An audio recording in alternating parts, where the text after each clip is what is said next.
bem com vocês? Estamos aqui então para mais uma videoaula e nessa aula nós faremos um padrão ainda de Brasil colônia. Nós falamos especificamente sobre a mineração durante o Brasil colonial. E para a gente entender isso então, sobre com relação, sugiro que vocês vejam a aula de expedições que romperam com tratados estrangeiros, bandeiras, entradas e monções, que tem aqui também no nosso canal, e que você possa entender esse contexto, para que você veja a mineração dentro de um âmbito geral e global. Dentro dos aspectos gerais, nós vamos tratar então aqui alguns pontos sobre a mineração e tratar aqui de algumas consequências da mineração também para o nosso país. Vamos lá então, né? Assim como em outras aulas também, nós fazemos o panorama baseado em slides. Vou colocar aqui para a gente. Vamos lá então. Então, como eu falei com vocês, a parte da mineração está dentro desse contexto mais geral, que é o Brasil colônia, e nós vamos ver então que a mineração ela vai se tornar então uma das principais fontes de renda do Brasil, dentro da lógica econômica que nós vamos ver. E nós percebemos então que, como eu comentei com vocês, que haviam 3 expedições que buscavam riquezas. Essas expedições, uma delas iam pelos rios, que eram chamados de monções. Uma era as bandeiras, que eram divididas também em tipos de bandeiras. E nós vimos também as entradas, que era quando Portugal, as expedições financiadas pela coroa portuguesa, elas chegavam nesses locais, muitos que os próprios bandeirantes haviam encontrado, as minas de ouro e essas localidades, e construíam então as cidades ao redor para controle desse ouro, para fiscalização, até porque o entendimento do que a terra é deles também, né, no sentido de ser colonização portuguesa. Nós vamos ver dentro de um padrão então de satisfação desse período, já dessa descoberta das minas de ouro, que vai acontecer o que nós chamamos da Guerra dos Emboabas. A Guerra dos Emboabas é um reflexo, então, dessas descobertas, tanto pelos bandeirantes quanto pelas entradas das expedições financiadas pela coroa e da apropriação das entradas, em que os Emboabas eram um nome indígena que foi dado então aos portugueses por causa das botas emplumadas que eles tinham. E por eles usarem botas, e muitas vezes os bandeirantes não, o nome foi dado a Emboabas por esse fato, né, o nome indígena aos portugueses, em que então os portugueses pelas entradas e os bandeirantes entram em conflitos para controle das minas de ouro. Vamos ver que dentro do conflito, então, desse conflito, os portugueses vai trair o movimento dentro de um evento que vai ser chamado de Capão da Traição, em que os portugueses vão invadir à noite, então, essa parte da guerra onde os bandeirantes ficavam, e vão matar ali mais 300 bandeirantes e vão conseguir, então, através disso, controlar as minas de ouro, controlar aquela região e começar, então, a criar cidades ao redor daquele local. Isso é chamado de Guerra dos Emboabas e aconteceu em Minas Gerais. E quando nós falamos, então, em mineração, nós temos que entender que Minas Gerais, Goiás e Mato Grosso foi as regiões, os estados, onde foi mais encontrado minas de ouro. Não é à toa que nós temos o nome do estado de Minas Gerais também, pela essa abrangência, pela essa riqueza que o nosso estado tem. Os metais preciosos mais encontrados e os mais buscados, então, é o ouro, e é o que mais se quer também. Até dentro desse período vão surgir ditados populares, como, por exemplo, acertei na veia. Quando eles encontravam a pedra de quartzo, eles viam que abaixo do quartzo tinha ouro, e eles escavavam. Então, acertou o quartzo, acertei na veia. Vai ter outros ditados populares também, lavar a égua, né? Porque era uma forma de contrabando dos escravos com relação ao ouro que tirava. Eles passavam o ouro no pelo das éguas. Quando saíam das minas que eram fiscalizadas, elas estavam sujas, mas quando eles chegavam, então, nas suas moradias, eles lavavam a égua para tirar o ouro de lá e conseguir comprar alforria e entre outras coisas mais. E vamos ver também outra forma de corrupção dentro desse período, que é o Santo do Pau Oco. Santo do Pau Oco é porque eles pegavam os santos, até pela questão da religiosidade, né, da Igreja Católica nesse período, e eles vão abrir os santos e colocar ouro dentro dele e passar pelas essas partes de alfândega, que se eu posso assim dizer. Então, como trabalho, nós vamos ver que há 2 tipos de trabalho. lavra e faiscação. A faiscação ou a garimpagem, então, é o trabalho que vai ser feito nas minas e para limpeza para lavagem, no caso. Para lavar o ouro, para tirar as impurezas e tudo.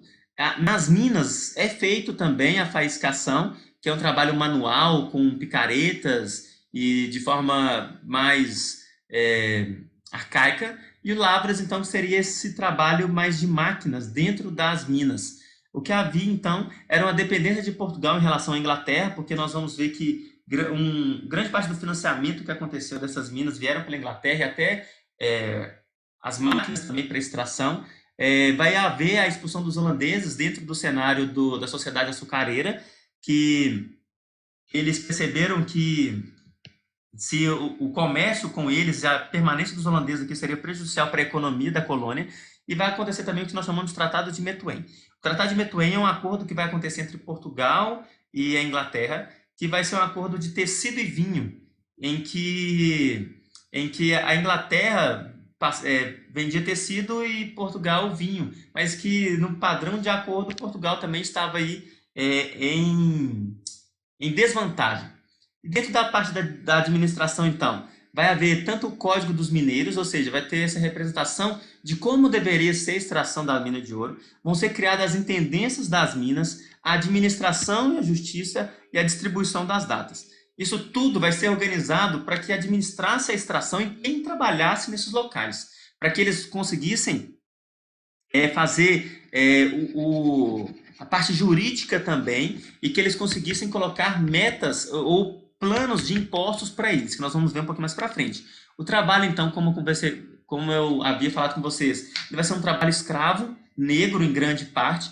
Os escravos, nesse período, gente, eles não sobreviviam muito tempo, até por causa dessa questão da insalubridade das minas. Então, o tempo de um escravo numa mina, ele era reduzido, assim, em grande escala, e o trabalho também poderia ser autônomo ou assalariado, para extração do ouro. Vamos aqui ter alguns mapas das minas, de como eles faziam esse mapeamento e de como eles encontravam, então, né, o quartzo para poder achar o ouro. E dentro da proposta, então, da mineração, há o controle que é feito pelos portugueses dentro da extração de ouro, que são feitos através de impostos. Então, os impostos, os principais são quinto. O quinto é a quinta parte em cima de 1.500 quilos de ouro que eram extraídos anualmente. Ou seja, todo ano, os mineiros tinham que pagar 1/5 da sua extração, em cima de 1.500 quilos de ouro, ou seja, 300 quilos de ouro por ano. E o quinto, por ser o primeiro imposto do Brasil, então, nesse momento, ele vai ser conhecido como o quinto dos infernos. O quinto dos infernos, então, é a referência que tem a esse imposto que era cobrado dentro desse período. Vai ter também a captação e vai ter também a finta. A finta, ela vai ser, então, a 30 arrobas de ouro anuais e vai chegar até a 100 arrobas de ouro por ano. E a captação que eu passei dela aqui vai ser essa referência também da cobrança sobre o trabalho deles e sobre o ouro que eles extraíam. Dentro dessas cobranças, então, como eles deveriam entregar o imposto? A primeira parte, eles deveriam ir na casa dos quintos, onde eles deveriam deixar, então, os 300 quilos de ouro por ano, que é um quinto em cima de 1.500 quilos de ouro anuais, e eles deveriam também, para evitar o contrabando e para evitar esse cenário que havia de pessoas tentando roubar e desse tanto de riquezas que tinha nessa época, vai ser criadas as casas de fundição, onde nós vimos dentro das revoltas revoltas nativistas, a revolta de Filipe dos Santos, que ele se revoltou contra as casas de fundição, porque além de tantos impostos, eles ainda tinham que levar o ouro para ele ser fundido em barra, onde tiravam as impurezas e onde eles controlavam também que todo ouro que fosse comercializado entre a colônia devia ter o símbolo, então, dessas barras de ouro, que era feito dentro das casas de fundição. Então, eles proibiram que o ouro fosse em pó. Aí eu comentei com vocês que vai acontecer a revolta de Vila Rica, de Filipe dos Santos, e eles vão, então, isso vai trazer um descontentamento geral entre os mineiros, onde, com o passar do tempo e com a crise da mineração aqui também, na colônia, era Pombalina, que está dentro de um vídeo que eu já fiz para vocês, Revoltas Nativistas e Separatistas, vai ser esse cenário, então, da derrama, porque o Marquês de Pombal foi enviado aqui para a colônia, né? Ele vai ser enviado aqui para regulamentar isso e para controlar essas riquezas. É ele que vai sugerir para o rei voltar, mudar a capital para o Rio de Janeiro por causa dessa concentração de riquezas no Sudeste. Ele falava para o rei se não é lícito governar tamanha riqueza de tão longe. Ele vai expulsar os jesuítas, ele vai criar as companhias de comércio para regularizar a extração e a importação, a exportação e a importação de produtos. Ele vai também perceber que dentro dessa cobrança de impostos, para regulamentar isso, quem não pagasse os impostos que eram cobrados aos mineiros, deveriam então ter seus bens confiscados. Isso era chamado de derrama. A derrama, ela então é o confisco de bens dos mineiros com relação ao que eles produziam e o imposto que eles não pagassem. Isso vai ocasionar revoltas como a Inconfidência Mineira, vai influenciar a Conjuração Baiana e outras revoltas que nós viríamos, e vai influenciar também a vinda da família real para o Brasil em 1808. A gente vai ver também que dentro desse propósito da mineração tem a questão dos diamantes. Então, em 1729 vai ser descoberto os diamantes, onde vai ser criado um distrito diamantino. Marquês de Pombal, então, ele vai criar o distrito diamantino para a regulamentação dele e vai criar o que nós chamamos de intendência dos diamantes. É onde também vai ter essa questão da proporção do quinto e das captações para cobrança desses impostos e para a regulamentação da saída dos diamantes. O que vai acontecer dentro disso que vai haver, então, um monopólio real e eles vão procurar, então, dentro de todos os meios possíveis, evitar o contrabando, e sendo que, em grande medida, isso vai só aumentar o contrabando e que vai provocar, então, a decadência da mineração aqui na colônia. Mas, de certa forma, nós vemos que isso acontece até os dias atuais, mas não da mesma forma que era visto e que era feito também nessa época. Como consequência, nós vamos ter as migrações internas que vão sair da parte colonial açucareira para essa parte agora, então, de mineração. Vamos ter a imigração dos portugueses, ou seja, vão vir inúmeros portugueses para cá, porque a riqueza que saía daqui era muito grande. Vai haver um crescimento populacional, então, nessas minas. O crescimento vai ser desordenado, vão ser criadas cidades ao redor dessas minas de ouro. Vocês vão ver lá Ouro Preto, Ouro Branco, Vila Rica, que era chamada antigamente Ouro Preto. Vai ter o deslocamento do eixo econômico. Isso vai trazer um descontentamento também para os senhores de engenho no Nordeste, ou seja, o eixo agora econômico vai ser o Sudeste, vai ter a formação de mercado interno, a intervenção econômica em várias regiões, a possibilidade de alteração na estrutura social, a transferência da capital de Salvador para o Rio de Janeiro, que vai ser feita oficialmente com a vinda da família real para o Brasil, mas que eles já percebiam que a riqueza deveria ser gerenciada de mais perto. E, enfim, para a gente então estar encerrando a nossa aula, dentro desse cenário que nós vimos da mineração, é claro que eu propus fazer para a gente aqui aspectos gerais sobre a mineração, sobre aquilo que acontecia nesse período, e dentro dessa nossa aula, então, vale-se a gente ressaltar que grande parte, se eu posso dizer assim, muito do nosso ouro, a maioria do nosso ouro, né? Eu não sei em questão de porcentagem para falar para vocês, mas todo esse ouro, essa riqueza, ela vai então para a Europa.